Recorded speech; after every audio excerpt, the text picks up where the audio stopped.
So India essentially attempted to restore the status quo ante by doing two things. One is in middle of May, late May 2020, that's around 1 year back, it it went and increased its military deployment. And the military deployment was primarily increased to ensure that no further Chinese invest takes place. That PLA, which had already come onto certain areas, you hold the line there. You ensure that they do not come further in and occupy any further territory which was being controlled by India earlier, because that would be a major setback. And the second thing which Indians did is by end August, early September, they decided to do a kind of a quid pro quo. They went into an area which was unoccupied earlier, which lay on the Indian side of the line of actual control. But it went a place called the Kailash Range on the southern bank of Pangong. They went and occupied that area, which made the Chinese extremely uncomfortable and also sent a message to China that Indians are willing to be proactive and are willing to dominate some of these territories, some of these areas which were militarily important to China.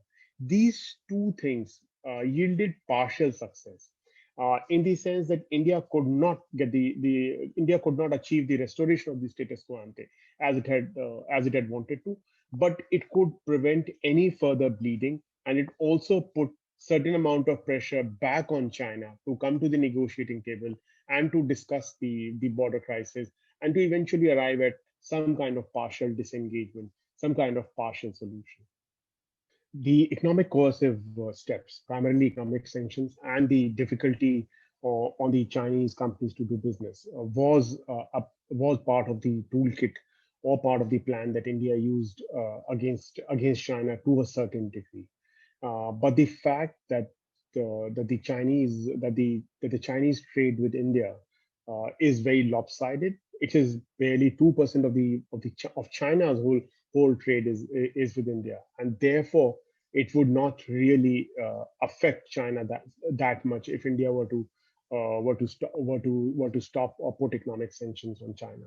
Secondly, there's a large number of loans which come from multilateral bodies like the Asian Development Bank, the Asian Infrastructure Bank. And by the way, the Asian Infrastructure Bank is based out of Beijing, and India is the biggest recipient of loan from that bank. I believe a quarter of its loans have come to India. Now, in all these multilateral loans, there is a clause that no company from a country which is part of these multilateral bodies can be barred from participating in any of the contracts. So even at the peak of the crisis, when India had lost 20 soldiers in Ladakh last June, you had a situation where in India's national capital, a big metro contract, a metro rail contract, was actually going to a Chinese company because it is funded by Asian Development Bank, ADB. So it is those limitations which are imposed on India that the economic coercive tools have not been that effective against China.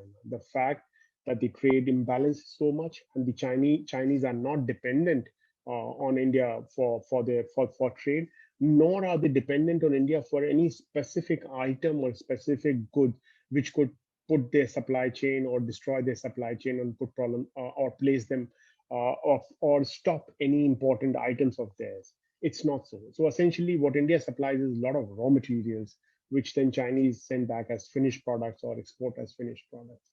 Now, that's not something which is really hurting China to that degree. But that having said, India is a very big market, particularly for Chinese apps, Chinese companies, and Chinese mobile companies, and they do not want to lose that market. A lot of growth for these companies is coming from India, and the kind of message that Indian actions were sending about stopping these apps, stopping these companies, did create an environment, did put pressure on China, at least in terms of signaling or sending a message that India was serious and wanted to hurt China economically. If you enjoyed this video and want to learn more about the Eastern Ladakh Crisis, please check out the other videos in our exclusive interview series here on our YouTube channel and visit stratlearning.org to enroll for free in Deterrence in Southern Asia.